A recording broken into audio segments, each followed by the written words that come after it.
Chegou alguém.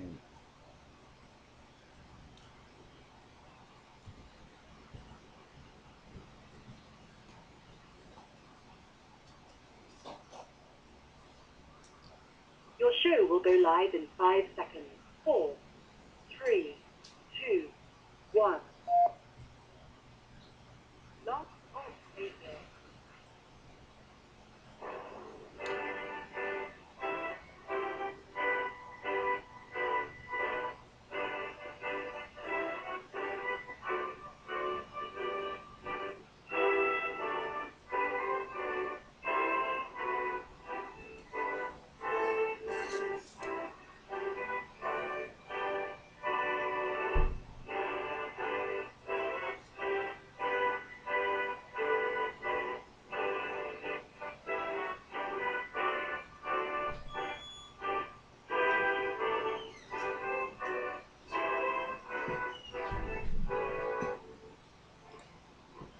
Boa noite, meus amigos. Estamos aqui de volta.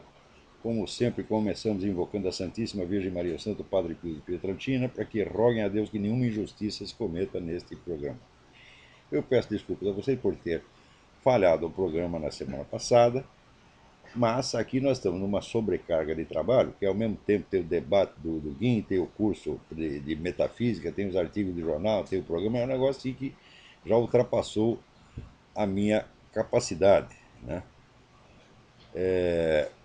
E também eu quero anunciar o seguinte, que pode ser que a coisa se repita nas próximas semanas, porque eu tenho 3 viagens ao exterior para conferências, né? Como eu só falo bobagem mesmo, então o pessoal aí de 3 países está me convidando para, né, dizer mais bobagem aí pelo mundo.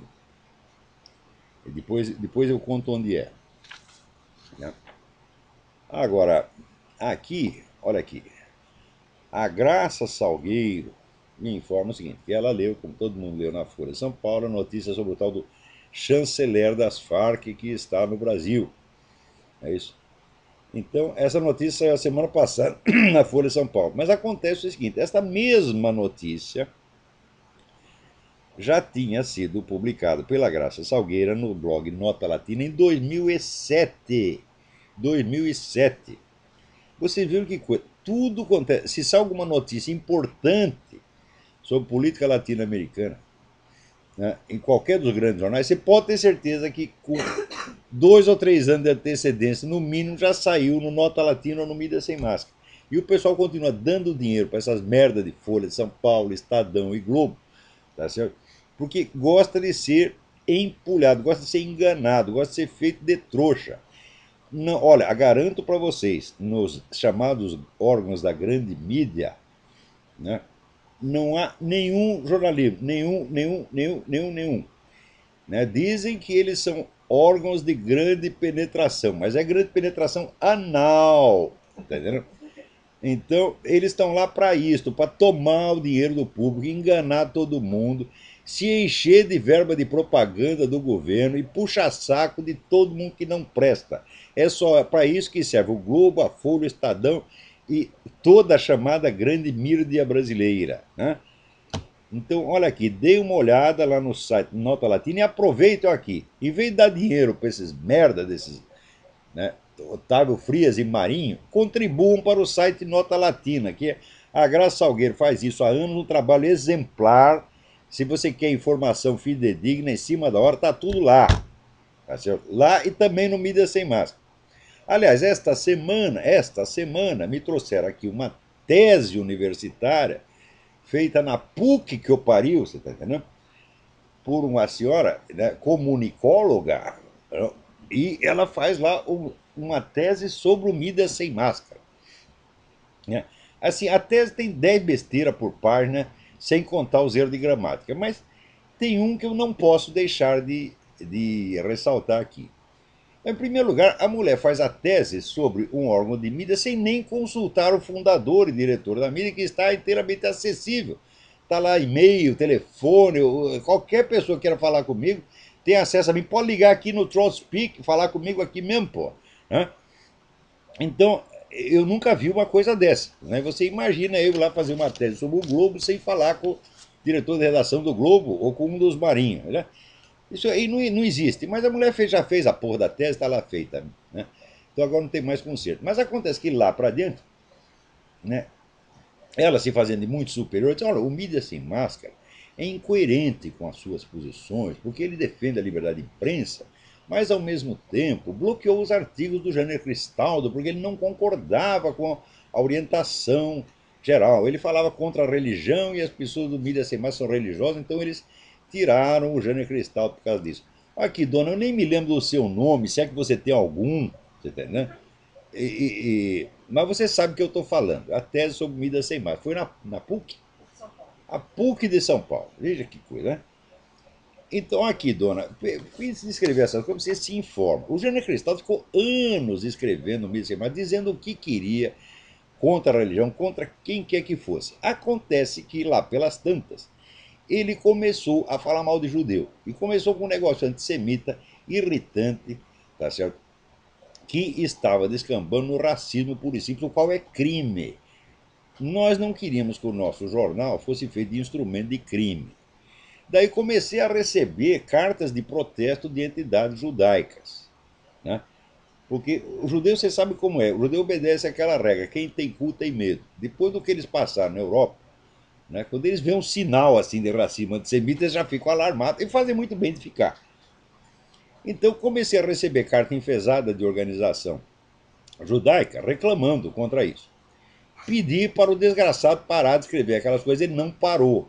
Daí o seguinte, daí eu recebo uma carta de uma organização judaica de Israel ameaçando colocar o Mídia Sem Máscara numa lista internacional de publicações antissemitas e neonazistas, por causa do porra do Jânio Cristaldo. Tá? Bom, daí mandei o sujeito fazer aquilo que ele já devia estar fazendo há muito tempo, que é tomar no cu. Tá? E tiramos o sujeito de lá. Tá certo? Tiramos, passamos um papel higiênico e esquecemos o assunto. Agora vem essa mulher dizer, não, é uma divergência ideológica. Divergência ideológica, o caralho, minha senhora. Você não sabe distinguir tua divergência ideológica e a prática de um crime, não?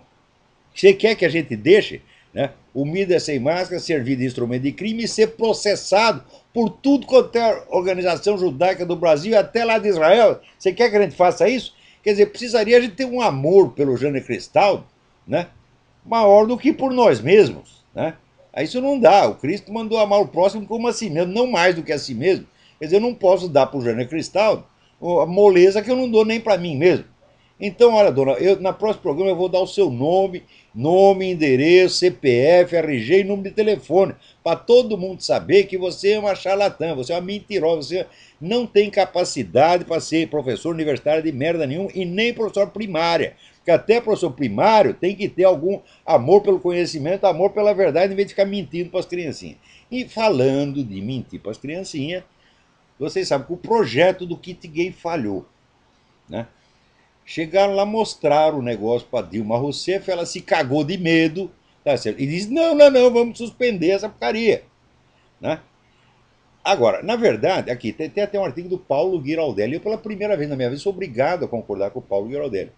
Porque ele disse o seguinte: que a Dilma enganou os evangélicos. Porque vetou o kit gay, mas ao mesmo tempo o kit gay está sendo cada vez mais difundido através da internet. Então é propaganda, o governo não vai nem precisar gastar dinheiro para distribuir aquilo. Já fizeram a propaganda gratuita e a mensagem vai chegar na meninada de qualquer jeito. Só que o Paulo Giraldelli acha isso lindo, lindo, lindo. Quando, na verdade, é o seguinte, isso mostra que no Brasil o processo legislativo já está superado. Já se adotou aquele sistema de legislar através de decreto administrativo, portaria ministerial, sentença judicial, etc, etc, tornando o Congresso perfeitamente inútil. E esses deputados e senadores, eles aceitam isso, batem continência e dizem sim senhor, sim senhora. Eles gostam disso. Né? Na verdade, eles não querem trabalhar, eles só querem embolsar o salário. Se não precisar votar lei nenhuma, melhor para eles. Então, tanto faz ter lei ou não lei. Veja, o negócio da PL 122, né, não foi rejeitado, não existe, a PL 122 não foi aprovada. Não obstante, tem gente sendo processada por homofobia. Como é que você pode ser processado por uma lei inexistente? Eles não precisam da lei, meu Deus. Eu já te expliquei isso 1000 vezes. Uma das táticas fundamentais desses grupos, dessas ONGs e movimentos revolucionários, etc., é a seguinte: quando você tem uma reivindicação, você age como se ela já estivesse atendida. Você quer uma lei, você age como se a lei já existisse. Então estão processando os caras por uma lei futura. Um sujeito fez um comentário lá na Jovem Pan, parece a respeito de uma drag queen. Então apareceu uma ONG e disse: ah, isso é crime de homofobia, já está processando o cara. Daí a própria drag queen, né, informou aí pelo Orkut ou pelo Facebook, sei lá: oh, eu não sabia de porra nenhuma, acho esse processo muito esquisito. É claro, né? Quer dizer, a própria pessoa que teoricamente teria sido vítima da ofensa não se sentiu ofendida de maneira alguma, né? Mas sempre tem esses zelotes, né, da honra alheia que querem botar todo mundo na cadeia com uma lei inexistente. Então o Paulo Guilherme tem razão, não precisa o kit gay, porra. Né? Então a verdade é a seguinte: o nosso ministro da Educação ele ficou frustradíssimo porque foi suspenso o kit gay. Né? Ele está lá atormentado, de noite ele fica chorando, coitado, né? Pensando na infância brasileira, privada da oportunidade dessas informações essenciais para o seu desenvolvimento psicoanal. Né? O ministro fica lá chorando: o que será da infância brasileira que não aprenderá a dar o cu nessa geração? Estão todos perdidos. Né? Então, nós, considerando isso, e também levando em conta um outro acontecimento, nós já tomamos uma providência aqui que eu vou explicar para vocês daqui a pouco. Acontece que na mesma semana, né, me chegou a informação atrasada, é verdade, de que num programa aí de televisão ou no YouTube, a Preta Gil enfiou um cartão de crédito no cu, minha gente. Um cartão de crédito no cu, diante de todo mundo. Daí nós já ficamos consternados, porque nós tínhamos comentado aqui o problema da carência, né, da Preta Gil. Mas olha, peraí, cartão de crédito também já é demais. Né? Diante desse descalabro, o nosso colaborador, o misterioso Sr. Eduí, fez um comentário sapientíssimo. Disse ele: mas o que custa ir na feira comprar uma berinjela? Né? Precisa apelar para um cartão de crédito, porra? Isso aí já é demais. Daí nós, tendo em vista essa dupla corrente de acontecimento, por um lado o seu ministro lá chorando porque a garotada não vai aprender a dar o cu, por outro lado a Preta Gil enfiando um cartão de crédito, nós, com a nossa criatividade industrial e pedagógica ilimitada, sempre a serviço das boas causas, nós vamos estar lançando no mercado, né? Não é que vamos lançar, nós vamos estar lançando. Vamos estar lançando no mercado o nosso mais novo produto, que eu quero mostrar aqui para vocês. Os que estão só no áudio, desculpem, mas depois vocês veem a gravação, né, no YouTube e vocês vão ver do que se trata. Olha aqui, nós estamos lançando o Kit Preta Gil. Kit Preta Gil. Aqui, já tem aqui, você vê que tem aqui a bandeira do Brasil para marcar o nosso orgulho da indústria nacional. Tá certo? E também a bandeira nacional em forma circular, que é uma alusão subliminar às finalidades do produto. Então aqui no kit, tanto a Preta Gil como os demais interessados e necessitados encontrarão, né, vários equipamentos necessários à sua formação, né, intelectual. Olha aqui, em primeiro lugar nós temos aqui uma berinjela. Berinjela é só para os estudantes mais avançados, que já têm uma prática nesse negócio, né? Para as pessoas que são de uma mentalidade, uma inteligência mais profunda, nós temos aqui um pepino. Como vocês veem, o pepino já vem envolto numa camisinha, que é para impedir a proliferação indesejada de pepininhos. E temos também, vamos dizer, para, né, os mais principiantes, nós temos aqui uma abobrinha. Abobrinha, né? Agora, para as pessoas que não têm experiência nenhuma, para os total principiantes, nós temos aqui um cotonete. Você pode começar treinando com o cotonete e daí você vai galgando novos degraus, tá certo? Na penetração dos mistérios do universo. Tá certo? E também, para não dizer que nós discriminamos aí as preferências da Preta Gil, temos aqui um cartão de crédito para os que preferirem, né? Porque já que ela lançou a moda, muita gente vai querer. Agora, tem uma advertência importantíssima. Tem que ser um cartão de crédito com data de expiração vencida. Não pode ser um cartão que está em funcionamento. Tem que ser um cartão vencido. Vou explicar por quê. Né? Você pode fazer experiência e confirmar por você mesmo. Você vai numa loja, faz uma compra, né? E na hora de pagar, você chega lá no caixa, apresenta o cartão vencido. O gerente passa o cartão na máquina e vai voltar e dizer: isso aqui não serve para nada, enfia no cu. É exatamente disto que se trata. Então temos aqui, olha aqui, senhor ministro, não chore, não fique desconsolado. Se o kit gay falhou, você pode, né, apelar aqui ao nosso kit Preta Gil, que nós forneceremos ao Ministério mediante uma comissão, ou melhor, uma comissão, tá certo? Digamos de uns 50, 60, 70, 85%. Né? E você pode distribuir para toda a meninada. Né? Aliás, eu não posso dizer que a meninada do Brasil está desamparada, tá certo? Nesse aspecto. Por quê? Com uma dívida federal de 1 trilhão e 800 bilhões, as gerações vindouras já foram enrabadas antes de nascer. Então, pouco lhes falta em matéria de ensinamento gay. Quer dizer, já nasceram arrombadas, tá certo? Então, ministro, console-se. Você não conseguiu. O seu ministério não conseguiu, mas o Ministério da Economia conseguiu. Né? Então tá aqui. Para não dizer que está tudo perdido, alguém me mandou aqui uma boa notícia. O Osmar Neves, de Brasília, diz aqui: após muitas insistências da minha parte, ultrapassando o limite do que seria considerado impertinência, a editora Paulus acaba de publicar um livro citado pelo Sr. Trollspeak, de 19 de abril de 2010. Darwinismo Moral, Como Nos Tornamos Hedonistas, do professor Benjamin Weicker. Esse livro é de fato excelente. Né? É importante dizer, olha, esse livro mostra que o Brasil, o mundo está se brasilianizando. E que o Brasil é a sociedade lúdica, é a cultura lúdica. As pessoas elas escolhem assim, né, religião, conduta moral, partido político, candidato, tudo, tá certo? Na base do princípio do prazer. É o que você gosta. Né? Por exemplo, quando o brasileiro, em vez de perguntar, por exemplo, você concorda com o que o fulano disse, o que você acha? Eles perguntam, você gosta do fulano? Quer dizer, você gosta de Aristóteles? Você gosta de Karl Marx? Você gosta de Lenin? Então é tudo na base lúdica, é tudo na busca do prazer. Tá certo? Acontece que o resto do mundo está se deixando infectar por esta merda.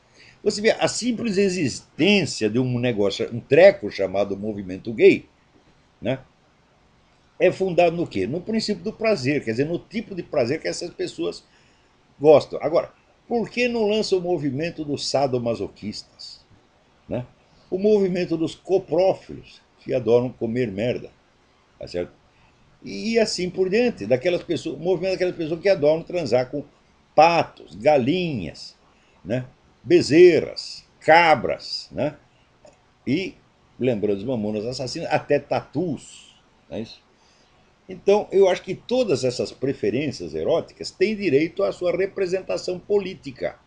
Se formar um partido político para cada uma, tá certo? Eles vão ocupar todo o espaço. E daí as discussões no parlamento seriam assim: o que nós vamos fazer hoje? Nós vamos tocar punheta ou vamos dar o cu?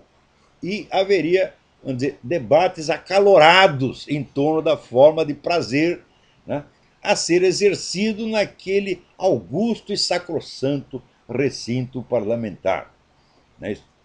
E aí, se o doutor Fernando Haddad estiver vivo, né, nesta época, ele verá que todas as suas preocupações foram vãs, que tudo o que ele esperava se realizou, não tanto pelos meios que ele esperava, e não tanto por iniciativa do seu ministério, mas por, né, pela ação de forças históricas imensuráveis e incontroláveis. Né? Agora aqui o Daniel Pereira me pede um conselho. Ele diz: olá, você é um mestre para mim em vários aspectos da vida, não apenas na minha vida intelectual, mas na minha formação como homem, por causa da tua experiência da vida e sinceridade. Pá, pá, pá, pá. Muito obrigado. Daí ele diz, eu tenho 19 anos e não consigo me dar bem com as mulheres. Ô Daniel, e quem consegue? Hã? A mulher não é para você se dar bem com ela, é para você ter amor por ela e pagar as despesas. Hã? Tá certo? É para isso. Amor é uma coisa e dar-se bem é outra. Né? Eu e a Roxane, por exemplo, né? Eu amo essa mulher loucamente, mas quem diz que eu me dou bem com ela? Eu dar bem, eu só dou umas porradas nela todo dia aqui. Né? Então, então você não precisa. Pense, olha, quando você olha para a mulher e fala, eu não vou entender você nunca, eu não tenho a menor ideia do que se passa na sua cabeça. Cada vez que você fala, eu fico completamente confuso, só sai merda da sua cabeça, e não obstante eu te amo. Você fala assim. A mulher não quer ser compreendida, porque toda vez que você compreende, a mulher fica ofendida. Né? Ela quer que você não entenda nada e viva assim numa espécie de névoa brilhante. Né? Então é por causa disso. Você não precisa se dar bem, não precisa se entender com a mulher. Basta você ter amor por ela. Por exemplo, se você tem um cachorro, você entende o cachorro? Não, é claro que não entende. Se você tem um gato, vai entender a cabeça de um gato? Não entende, no entanto você tem amor por ele. Mulher também. Não é para entender, meu filho. Tá vendo? Ela também não vai entender nada do que você está falando, mas nós não estamos aqui para nos entender. Veja, Jesus Cristo disse amai-vos uns aos outros. Ele não disse entendei uns aos outros, porque ele sabe que isso é impossível. Né? Você passa a vida com uma pessoa e você vê que você não entendeu nada. Né? Quando você pensa que é de um jeito, é do outro. Então, você vai praticando isso, um dia você vai acabar gostando. Fala, olha, eu estou aqui faz 40 anos amando essa mulher, não estou entendendo nada. Tá certo? Então precisa entender. Né? Então, se é por aí, se esse conselho serve para alguma coisa, né? Então, segue por aí. Se não foi bem isso que você esperava a resposta, manda outra carta que eu tento explicar de novo melhor. Agora aqui, né? Um sujeito me manda um negócio extraordinário, um exemplo para a juventude deste país. Né? Tem um cidadão de São Paulo que foi processo, como é o nome dele? Romildo II Chiacchini Filho. Né? Ele foi processado por ter em casa uma arma sem a devida autorização. Olha, em primeiro lugar, veja, o sujeito tem arma desde quando? Olha, ter arma sem autorização é natural na humanidade, todo mundo tinha. Eu ganhei a minha primeira arma com 8 anos de idade. 8 anos de idade. É? Ainda eu fui inveja do meu irmão, porque meu irmão ganhou uma espingarda de repetição e eu ganhei uma cartucho que dava um tiro só. Tá certo? E naquela época era uma coisa mais normal. Ninguém ia pensar em ter uma autorização do Estado para ter uma arma em casa, meu Deus do céu. Então, daí depois os caras inventam uma lei que precisa de autorização do Estado e prende o camarada, tá certo? Acusando de um delito que provavelmente não existia na época que ele comprou a arma. Ou comprou, ou ganhou, etc.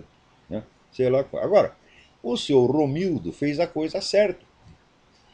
Ele foi, tá certo, até o foro, né? Pediu os autos do processo, colocou no chão, baixou as calças e cagou em cima. Ah, tá aí a coisa certa. É assim que se faz, seu Romildo. Porque quando vem o Estado, esses funcionários do Estado, esses burocratas de merda, tá certo? Com uma lei iníqua, uma sentença iníqua para perseguir um pai de família que tem uma arma na sua casa para defender a família, tem que fazer cagar em cima. É uma pena que cagou apenas em cima do processo e não em cima do juiz. Eu me lembro uma vez, um ministério, era um país qualquer do Oriente. Tinha lá um governo um corrupto, né? E os deputados fizeram tudo para tirar o governo, não conseguia. Daí um deputado tem uma ideia brilhante, ele encheu um balde de merda. E quando o primeiro-ministro estava falando no parlamento, ele foi lá e derrubou a merda no primeiro-ministro. O primeiro-ministro ficou tão atormentado com o vexame que pediu demissão e foi para casa, que era exatamente do que se tratava. Né? Então é assim que se faz. Eu sugiro que esta técnica do senhor Romildo II seja adotada no Brasil inteiro. Tá certo? Vocês peguem as leis, os projetos de leis, etc. Caguem em cima. Só que não façam isso só no foro, né? Vocês façam na praça pública. É? Agora, Aqui também me chega uma notícia do Globo dizendo que as universidades americanas estão entre as melhores instituições do mundo. Mas é claro, se você pegar as 10 maiores universidades do mundo, no mínimo 8 estão aqui nos Estados Unidos. A segunda está na Inglaterra. Tá certo? Por quê? É muito simples. Esse povo anglo-saxônico pode ter os defeitos que for, mas eles levam as coisas a sério, eles são devotados.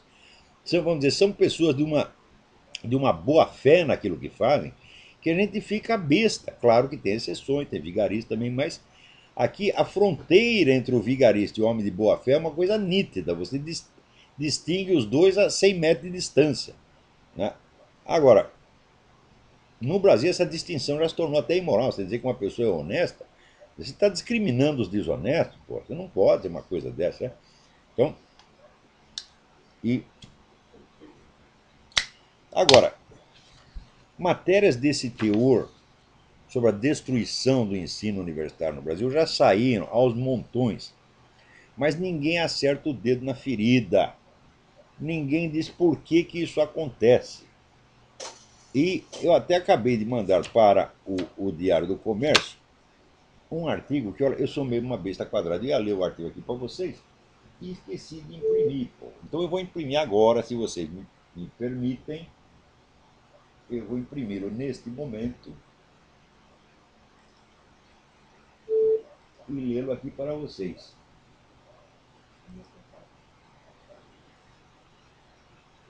Então, peraí. Enquanto a gente continua aqui, eu vou imprimindo o negócio. Pronto. Está imprimindo. Daqui a pouco eu leio para vocês. Enquanto isso, diz que o grupo homossexual ABGLT, né, está lançando um movimento queimando a homofobia. Tragam a sua Bíblia Sagrada, entre aspas. Então vão marcar um evento e vão queimar Bíblias. Né? Agora, enquanto isso, vem esse nosso ministro da Educação, né, aquele homem que fala, em vez de cabeçalho, ele fala cabeçário. Cabeçário, meu filho, não é ignorância dele, é uma alusão, né, subliminar ao nosso kit gay. Cabeçário é aquela parte que entra primeiro, tá certo? Então é disso que ele está falando. Então, esta besta quadrada, eu li o currículo do desgraçado. Tudo que ele estudou na vida foi comunismo. É um negócio de louco, ele só pensa em comunismo, só lê livro de comunismo. E com isso vira educador e ministro da educação. Ora, porra! Vamos fazer um teste de português, seu Fernando Haddad? Você senta aqui e eu sento ali e nós vamos fazer uma redação. Minhas férias. Ou meu cachorro. Tá certo? E vamos ver se você consegue chegar na terceira linha sem cometer 3 erros de português. Vamos ver. Eu duvido e faço pouco. Tu é um analfabeto, tu é um charlatão, tu é um vigarista. Tu não pode ser ministro da educação, tu não pode ser professor de coisa nenhuma. Tá certo? Tu tem que trabalhar de frentista num posto de gasolina. É? E cuidado para não botar gasolina no radiador do carro, pô. Então, aqui. Daí vem o ministro e diz: olha, Hitler e Stalin, ambos, né, fuzilavam seus opositores, mas Stalin pelo menos lia os livros antes de criticá-los. E agora nós estamos entrando num negócio fascista, que é de criticar os livros sem lê-los. Você acha que esse pessoal do ABGLT leu a Bíblia? Ora, porra, você está brincando? Hã? E você não leu nada além de comunismo e não gosta do resto.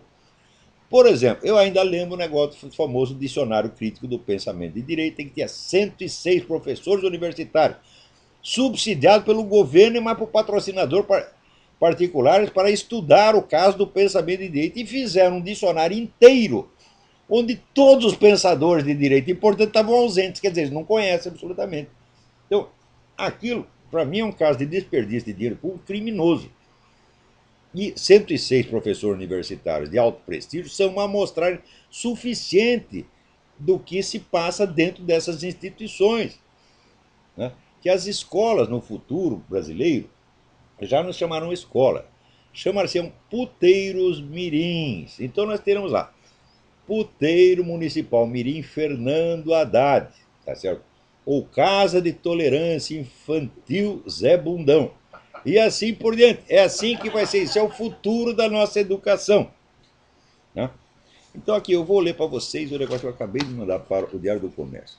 Chama-se Uma Geração de Predadores.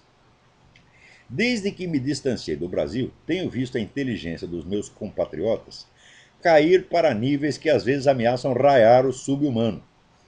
Não posso medi-la pela produção literária, que veio rareando até tornar-se praticamente inexistente num país que já teve alguns dos melhores escritores do mundo. Meço-a pelas teses universitárias que me chegam, cada vez mais repletas de solecismos e contrassensos grotescos, pelos comentários de jornal, pelos pronunciamentos das chamadas autoridades e, de modo geral, pelas discussões públicas. Em todo esse material, o que mais salta aos olhos não é o vazio de ideias, não é a estupidez dos raciocínios, não é nem mesmo a miséria da linguagem. É a incapacidade geral de distinguir entre o essencial e o acessório, o decisivo e o irrelevante.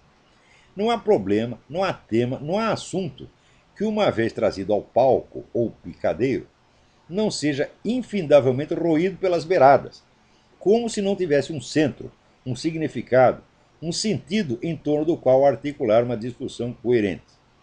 Cada um que abre a boca quer externar apenas algum sentimento subjetivo, deslocado e extemporâneo, exibir bom mocismo, angariar simpatias ou votos, como se tratasse de uma rodada de apresentações pessoais de um grupo de psicoterapia e não de uma conversa sensata sobre, digamos, alguma coisa. A coisa, o objeto, o fato, o tema, este coitado fica esquecido num canto como se não existisse e depois de algum tempo cessa mesmo de existir. A impressão que me sobra é de que toda a população legente e escrevente está sofrendo de síndrome de déficit de atenção. Ninguém consegue fixar um objeto na mente por 10 segundos. A imaginação logo sai voando para os lados e tecendo embevecido um rendilhado de frivolidades em torno do nada. Se me perguntarem quais são os problemas essenciais do Brasil, responderei sem a menor dificuldade. Primeiro, a matança de brasileiros, entre 40 e 50 mil por ano. 2.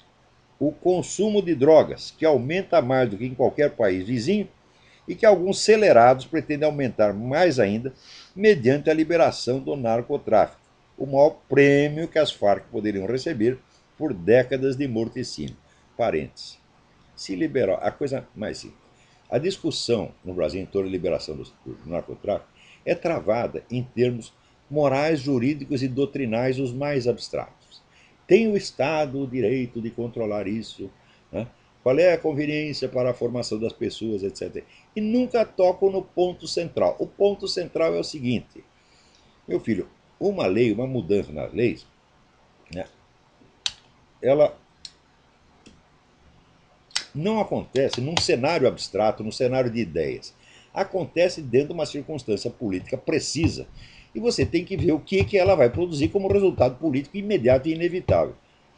O resultado político imediato e inevitável da liberação das drogas é o seguinte: uma vez liberado, quem poderá controlar o mercado, se não aqueles que já detêm as fontes de produção, a rede de distribuição, a totalidade dos pontos de venda, a administração e a coleta de dinheiro. Quem controla tudo isso vai continuar controlando o mercado. Quem é isso? As Farc.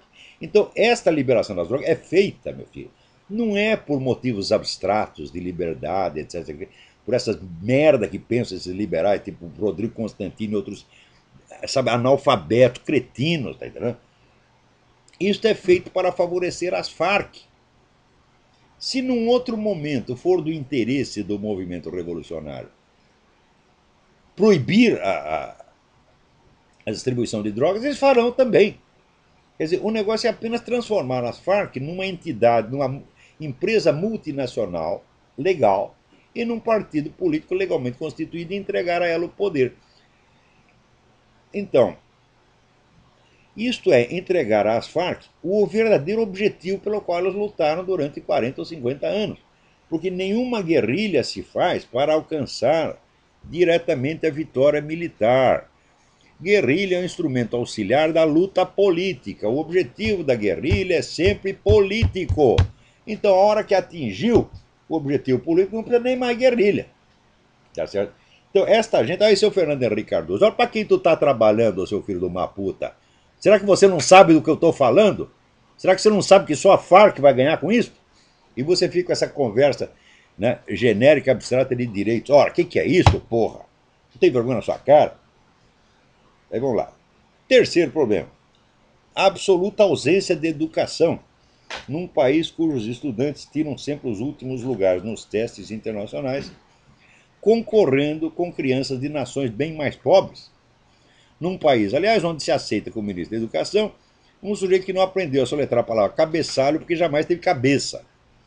E onde se entende que a maior urgência do sistema escolar é ensinar às crianças as delícias da sodomia. Sem dúvida, uma solução prática para estudantes e professores, já que o exercício dessa atividade não requer conhecimento de português, de matemática ou de coisa nenhuma, exceto a localização aproximada das partes anatômicas envolvidas. Nem precisa saber dele, porque pode apalpar na hora você descobre. Né? Isso é tudo o que se requer para a prática desta atividade pedagógica. É por isso que eles querem adotar. Né? Facilita o trabalho para professores e estudantes. Né? 4. A falta cada vez maior de mão de obra qualificada de nível superior que tem de ser trazida de fora, porque das universidades não vem ninguém alfabetizado. 5. A dívida monstruosa acumulada por um governo criminoso que não se vexa de estrangular as gerações vindouras para conquistar os votos da presente e que ainda é festejado por isso como salvador da economia nacional. 6. A completa impossibilidade da concorrência democrática num quadro onde governo e oposição se aliaram com o auxílio da grande mídia e a omissão cúmplice da classe rica para censurar e proibir qualquer discurso político que defenda os ideais e valores majoritários da população, abomináveis ao paladar da elite. Sei que no Brasil, as coisas em que o povo brasileiro acredita, as coisas que ele preza, as coisas que ele dá valor, as coisas que ele ama, não tem direito à representação política. Todos os partidos políticos só podem representar aquele reduzido círculo de alternativas que é mesmo da elite revolucionária mundial. 7. A debilitação alarmante da soberania nacional, já condenada à morte pela burocracia internacional em ascensão e pelo cerco continental do Foro de São Paulo. O Foro de São Paulo é aquela entidade que até ontem nem mesmo existia. Né? 8. A destruição completa da alta cultura, num estado catastrófico de favelização intelectual, onde a função de respiradouro para a grande circulação de ideias no mundo, que caberia à classe acadêmica como um todo, é exercita praticamente por um único indivíduo, que é este que vos fala. Um último sobrevivente, que em retribuição leva pedradas e cuspidas por todo lado, especialmente dos plagiários e usurpadores que vivem de parasitar o seu trabalho. Essa semana mesmo, quer dizer, é realizações, lançou 300 títulos da mais alta importância. 300 títulos, certo? Que é a lista que eu fui passando para eles no curso das aulas que eu dei lá mesmo. Tá certo? Exercendo, portanto, as funções informais de diretor editorial, sem receber, nunca pediam dinheiro, tá certo? Mas o que não pode é o sujeito sair posando como se ele tivesse descoberto tudo isso. O que é isso, pô? Aí a realização não tem mérito nenhum. O mérito daquilo é integralmente meu. Fui eu que fui pesquisar, estudar e descobrir esses 300 títulos, e muito mais, na verdade, tá certo? Que vem atrás aquele molequinho só copiando o título para ver se ganha um dinheirinho em cima, pô. Então, isso é só um dos casos. Não tem o Paulo Giraldelli, não lançou lá um negócio chamado História Essencial da Filosofia, quer dizer, um plágio óbvio, ainda sai falando mal da gente. E são casos e mais casos e mais casos. Então, se me perguntarem a causa, quer dizer, eu nesta posição, podia ser qualquer outro. Se você vê no tempo do Otto Maria Carpo, o Otto Maria Carpo abriu, né, a opinião pública brasileira para centenas ou milhares de obras importantes, tá certo? Só que não era só ele que fazia isso. Tinha ele, tinha o Augusto Maier, né? Tinha o Álvaro Lins, tinha o Lívio Xavier, tinha uma pá de jornalistas culturais de altíssimo nível que não se limitavam a ler o suplemento literário do New York Times, tá certo? E repeti-lo. Não, que iam atrás, que iam procurar livros. Às vezes um livro não é conhecido, não é um livro de sucesso, mas é coisa importante. Então, teses universitárias importantíssimas, que são conhecidas do círculo, pequeno círculo acadêmico, a gente tem que ir atrás e divulgar isto. Né? Vocês não podem se. O próprio Otto Maria Carpo conta que quando ele estava saindo da Áustria, né, ele foi lá receber um dinheiro do editor dele, né, e o editor falou: olha, não posso te pagar porque eu estou falido, porque eu editei aqui uns livros de um fulano aí, a Tchecoslováquia, me mandou um livro aí em alemão, eu publiquei, não vendi um puto de um exemplar, olha. Então você pode ir lá pegar quantos exemplares você quiser, ele recebe o seu pagamento em livro. Sabe qual era o livro? Era o Processo do Franz Kafka. Então, você vê que naquela época, por exemplo, um editor ia procurar um cara desconhecido na Tchecoslováquia, leu, falou, pô, isso aqui tem valor, e publicou aquela coisa. Né? Agora, no Brasil, os chamados jornalistas culturais, o que eles fazem é apenas copiar a grande mídia americana. É só isso que eles fazem. Eles só conhecem os livros que são comentados no New York Review of Books, no suplemento literário do New York Times, e em duas ou três revistas de grande circulação daqui. Isso aí não é jornalismo cultural, meu Deus do céu. Isso aí chama-se passar recibo. Né? Mas daí vamos continuar. Se me perguntarem a causa desses 8 vexames colossais, digo que é a coisa mais óbvia do mundo. 40 anos atrás, as instituições que se gabam de ser as maiores universidades brasileiras lançaram na praça uma geração de pseudo-intelectuais morbidamente presunçosos que na juventude já se pavoneavam de ser, aspas, a parcela mais esclarecida da população. Isso era o slogan que todos os estudantes universitários repetiam.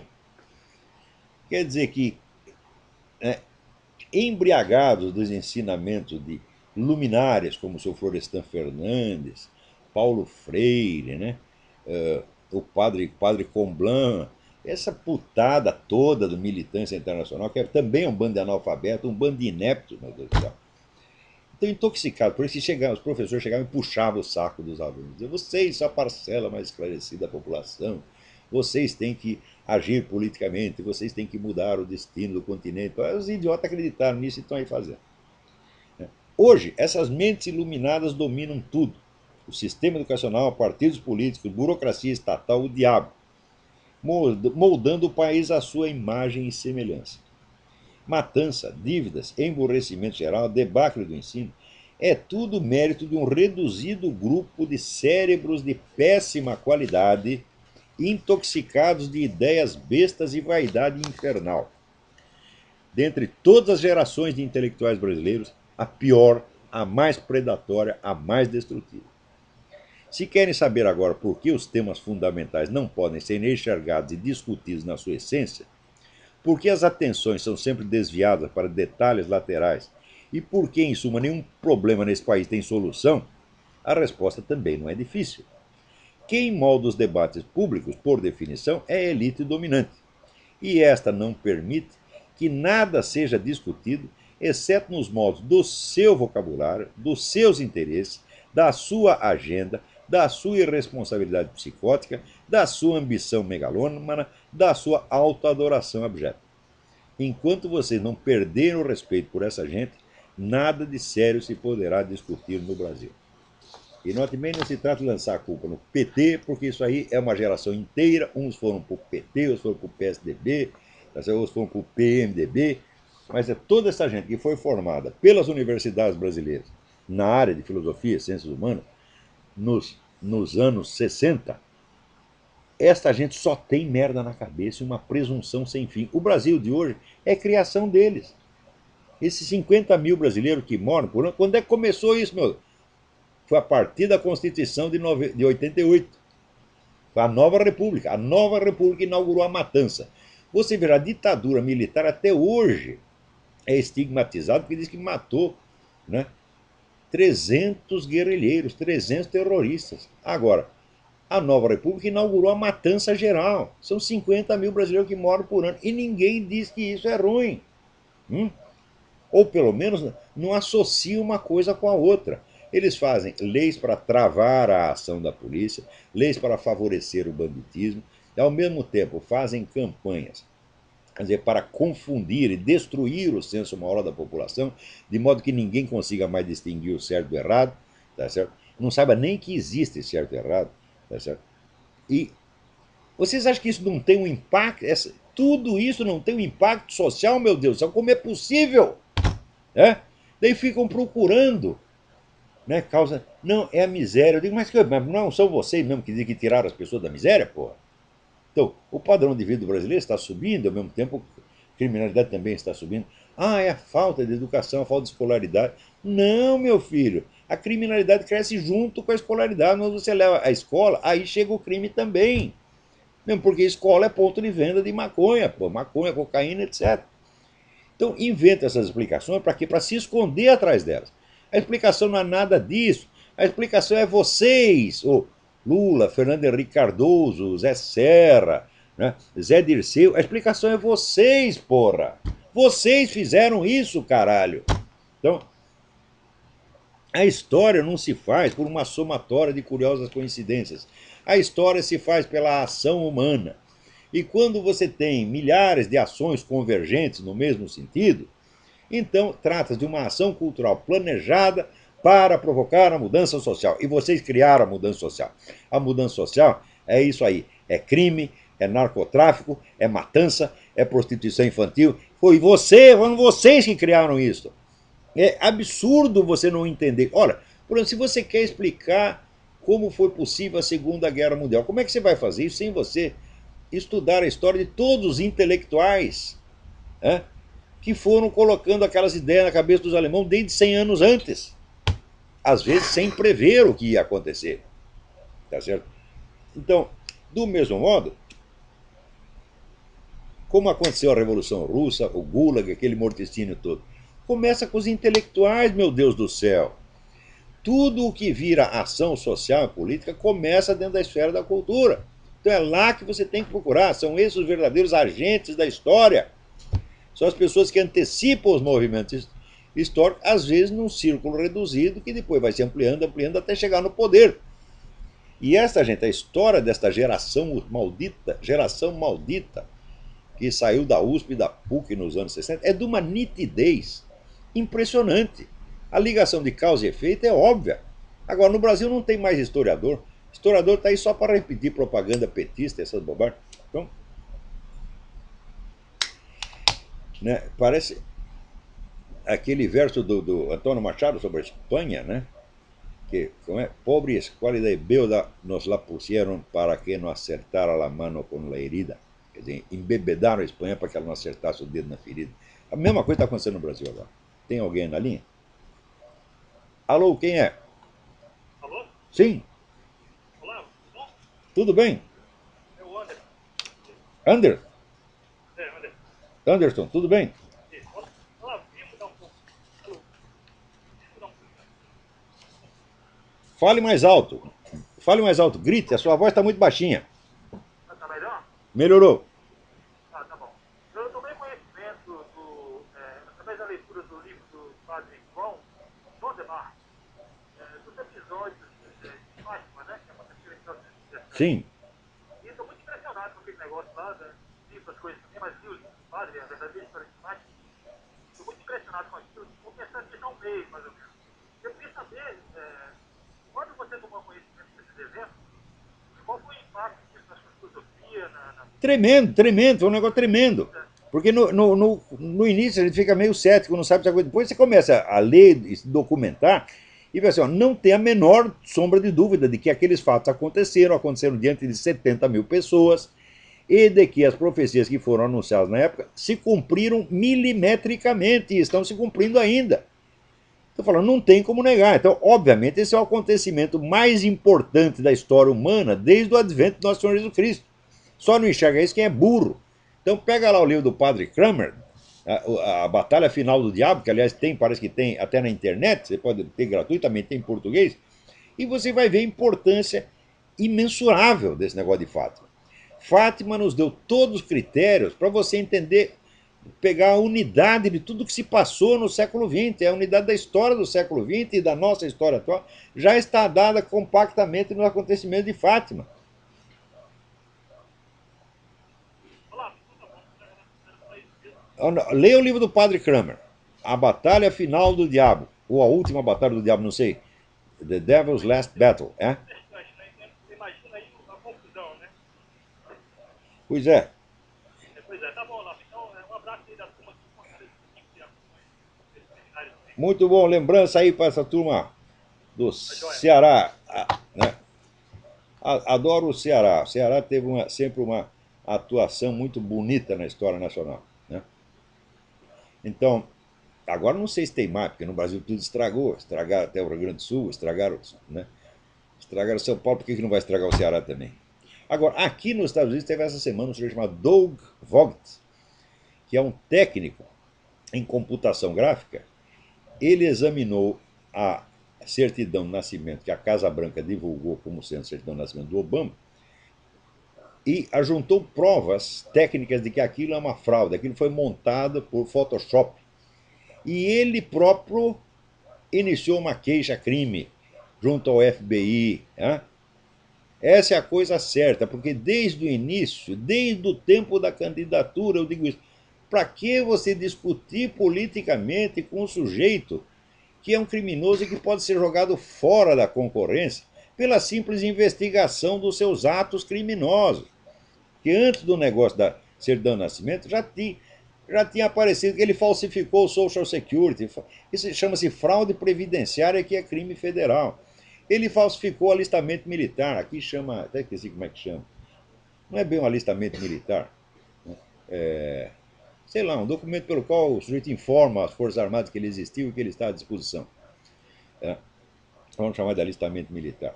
Ele falsificou seu currículo universitário, inventando aquela história que ele esteve em Colômbia. Ele nunca esteve em Colômbia. Quer dizer, o sujeito é um vigarista que se elegeu presidente da maior nação do mundo com um documento falso, porra.